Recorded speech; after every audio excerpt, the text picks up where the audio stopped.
নবী মুহাম্মদুর রাসূলুল্লাহ সাল্লাল্লাহু আলাইহি ওয়াসাল্লামকে যদি ভালো না বাসো,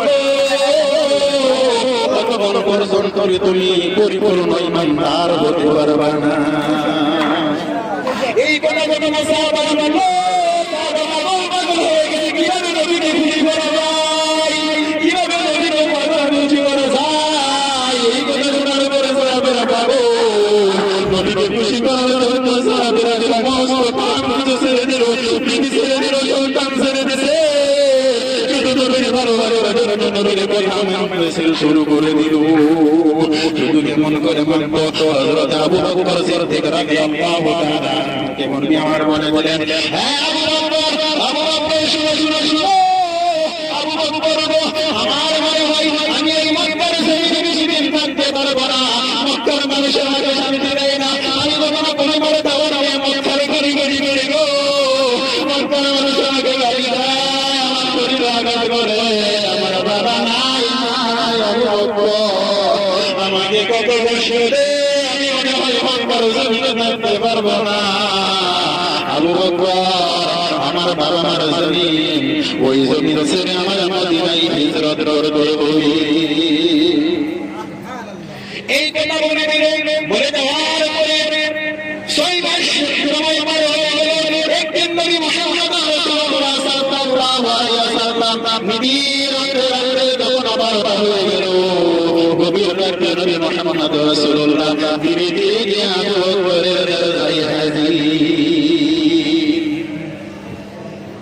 গিয়ে হারে বলতেছে, ও আল্লাহর মাঝখানে লাফিয়ে করে টুক টুক করে শরীর দিলে দিলে জানান নবী মুহাম্মদ রাসূলুল্লাহ নবী এমন ভাবে মাঝখানে মাঝখানে দাঁড়িয়ে এমন বলতে দিয়ে এমন বলতে মক্কার কাফেররা আমার পিছনে লাগবে।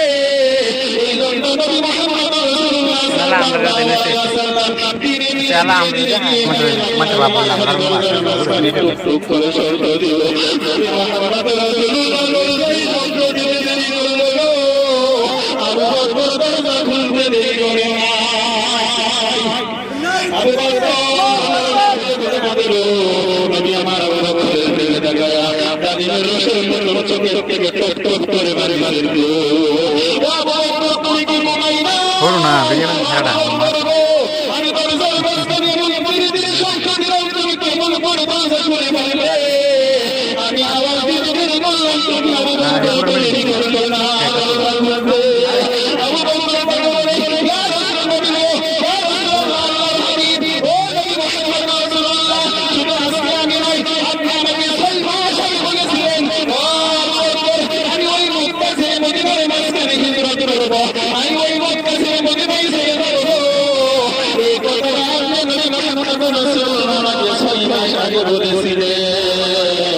আজকের থেকে 6 মাস পর্যন্ত আমি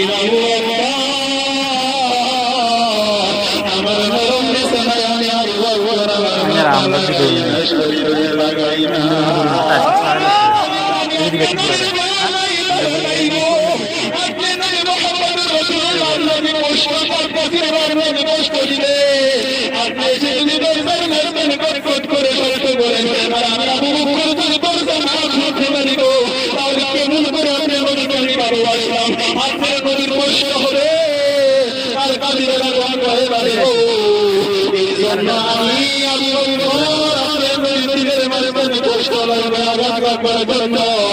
আমি আবু বকর আজ থেকে 6 মাস পর্যন্ত বিছনার মাঝখানে মাথা লাগাই না। শুধু তাই নয়, আল্লাহর রাসূল আমার একটা ছোট্ট মেয়ে হযরত আসমা রাদিয়াল্লাহু তাআলা আপনার দরবারে কথা শুনেছে, আপনার নবী হিজরত করে মদিনার মাঝখানে চলে যাবেন। আমার এই ছোট্ট মেয়ে আসমা শরীর থেকে ঘুমায় না, বলে কেন ঘুমায় না? বলে আমার মেয়ে আসমা আপনার নবীর মা নাই, বাবা নাই, চলে গেছে। আমার আসমা কান্দে আর বলে আমার নবী হিজরত করার জন্য ত্রিপুরা মিলিয়ে দিতে হারাতে গেছে। নবী মুহাম্মদ রাসূলুল্লাহ মা বাবা কথা বলো, নবী মুহাম্মদ রাসূলুল্লাহ মা তাকে টিকেটের ব্যবস্থা করে দিত, খাবারের ব্যবস্থা করে দিত।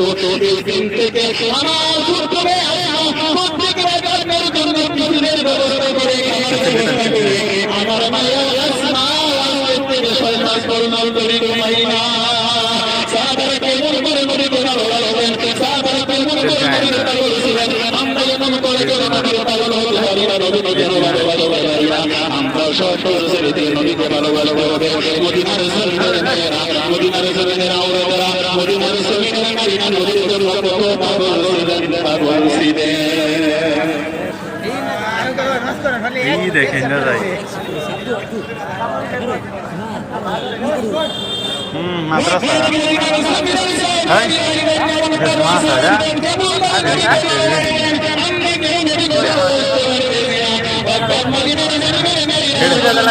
এই মাছটা কোনটা সাল্লাল্লাহু আলাইহি ওয়াসাল্লাম কোন যুদ্ধের ময়দানে যুদ্ধ করার জন্য চলে যাবে সাহাবারা কিভাবে পাই হয়েছিলেন সাহাবারা বলতো যুদ্ধের ময়দানে চলে যাবে বলে বলে মা তোমার যেতে হবে না তুমি যুদ্ধের ময়দানে যাও তুমি তাকে সাথে পারবে না তুমি তাকে সাথে যুদ্ধ করতে পারবে না এক জায়গায় আমি উত্তরে পেটে গেল আমি তাদের দিকে বেশি যুদ্ধ করব না তার সাথে তুমি মুক্তি লাগাও লাগাও আমার সাথে পারবে না আমি তাকে হারিয়ে দিব সে তুমি যুদ্ধের ময়দানে যেতে পারে আমি তাকে যেতে পারবো না আমাকে বলে যাও তুমি মুহাম্মদ রাসূলুল্লাহ এই কথা শুনে তুমি চলে গেলে দুই সাহাবী নমস্কারে দাঁড়িয়ে দিল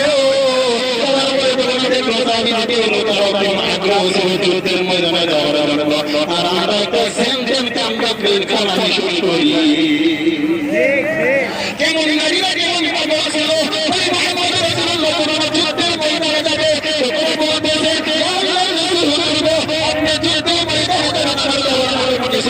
আমার স্বামী যুদ্ধের ময়দানে শরীর হয়ে গেছে আমার বড় বড় যুদ্ধের ময়দানে আমি তাহলে তাদের এখানে কি দিয়ে শুরু করবো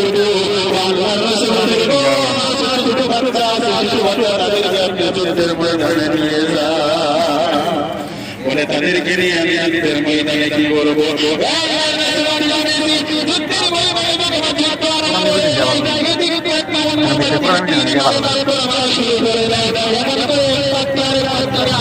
শুরু করে দেয় আমি জানি আপনাদের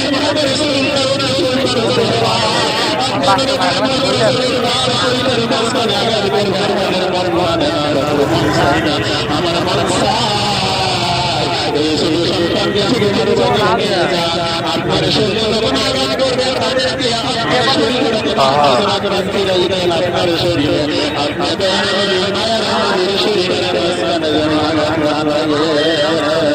কেমন করে ভালোবাসেন আমরা ওই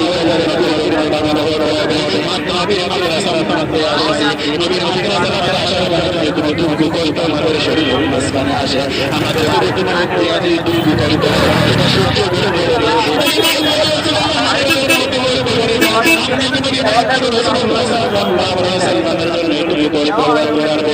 আমরা সবাই আমাদের মাঝখানে ভালো করবার জন্য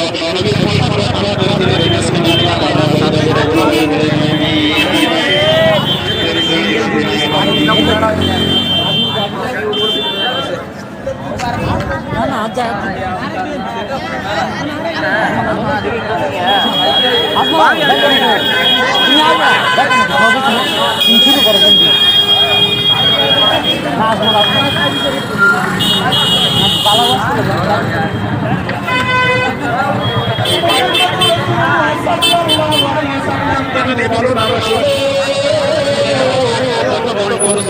তুমি পরিপূর্ণ ইমানদার হতে পারবে না এই কথা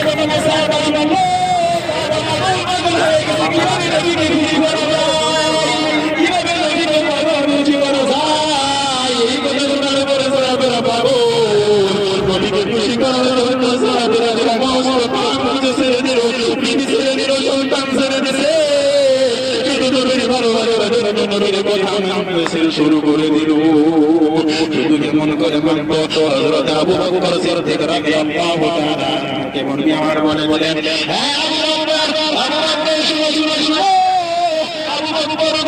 আমার মনে হয় আমি এই মক্কার জমিনে বেশি দিন থাকতে পারবো না মক্কার মানুষের আগে শান্তি দেয় না আমি কখনো কোনো করে যাবো না মক্কার ঘড়ি ঘড়ি ঘড়ি গো মক্কার মানুষের আগে গাড়ি দেয় আমার শরীর আঘাত করে আমার বাবা নাই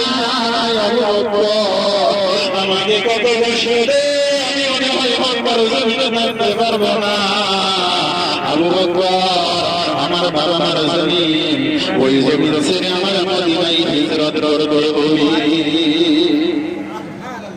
এই কথা বলে দিলেন, বলে দেওয়ার পরে সময় হয়ে গেল। একদিন নবী মুহাম্মদ রাসূলুল্লাহ সাল্লাল্লাহু আলাইহি ওয়াসাল্লাম নিবিড় রাতে যখন আবার হয়ে গেল, গভীর রাতে নবী মুহাম্মদ রাসূলুল্লাহ ধীরে ধীরে গিয়ে আবু বকরের দরজায় হাজির। গিয়ে হারে বলতেছে, ও দরজার মাঝখানে লাঠি করে টুক টুক করে শব্দ দিলে জানান নবী মুহাম্মদ রাসূলুল্লাহ যদি এমন ভাবে মাঝখানে ছুঁড়ে দরজার মাঝখানে দাঁড়িয়ে এমন বল কাটিয়ে এরকম পেয়ে যাবে, মক্কার কাফেররা আমার পিছনে লাগবে।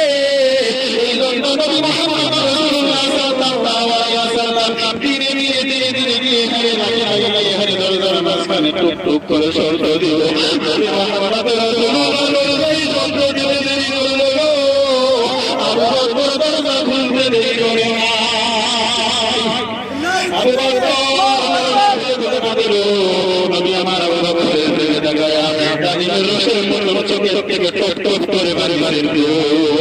আবু বকর তুমি কি ঘুমাই না? আমি দরজার মাঝখানে এমন ধীরে ধীরে শব্দ দিলাম, তুমি কেমন করে দরজা খুলে ফেললে? আমি আওয়াজ দিতে দেরি করলাম, তুমি আবু বকর তৈরি করলে না। আবু বকর বলে ইয়া রাসূলুল্লাহ, ইয়া রাসূলুল্লাহ, ও নবী মুহাম্মদ রাসূলুল্লাহ, শুধু আজকে আমি নয়, আপনি আমাকে 6 মাস আগে বলেছিলেন, ও আবু বকর, আমি ওই মক্কা ছেড়ে মদিনার মাঝখানে হিজরত করব, আমি ওই মক্কা ছেড়ে মদিনায় চলে যাব। এই কথাটা আপনি নবী মুহাম্মদ রাসূলুল্লাহ আমাকে 6 মাস আগে বলেছিলেন।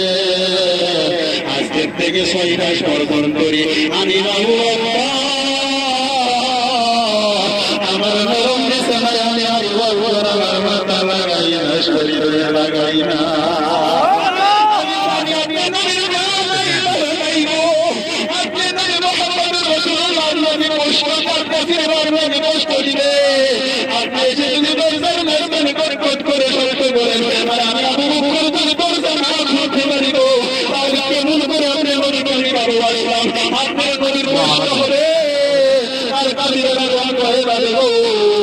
এই জন্য আমি কষ্ট লাগবে আমি আবু বকর আজ থেকে 6 মাস পর্যন্ত বিছনার মাঝখানে মাথা লাগাই না। শুধু তাই নাই, আল্লাহ রাসূলের আমার একটা ছোট্ট মেয়ে হযরত আসমা রাদিয়াল্লাহু তাআলা, আপনার কথা শুনেছেন, আপনার নবী হিজরত করে মক্কা থেকে মদিনার মাঝখানে চলে গেলেন। আমার এই ছোট্ট মেয়ে আসমা ঘুমাই না, বলে কেন ঘুমাই না? বলে আমার মেয়ে আসমা আপনার নবীর মা নাই, বাবা নাই, চলে গেছে।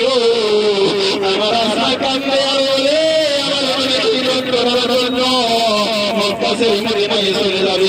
যদি আজকে নবী মুহাম্মদ রাসূলুল্লাহ না বলতো, তাহলে নবী মুহাম্মদ রাসূলুল্লাহ না তাকে রিজিকের ব্যবস্থা করে দিত, খাবার ব্যবস্থা করে দিত। এই দিন থেকে আমার ছোট্ট মেয়ে আসমা প্রত্যেক রাতের জন্য টিফিনের ব্যবস্থা করে, খাবার ব্যবস্থা করে আমার মেয়ে আসমা আজকের থেকে 6 মাস পর্যন্ত ঘুমাই না।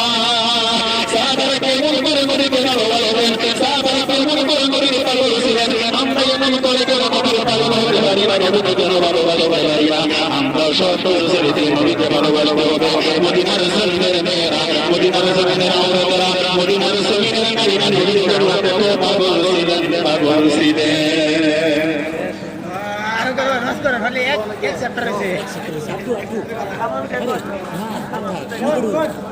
নেটের মধ্যে খেলে উপর মেলা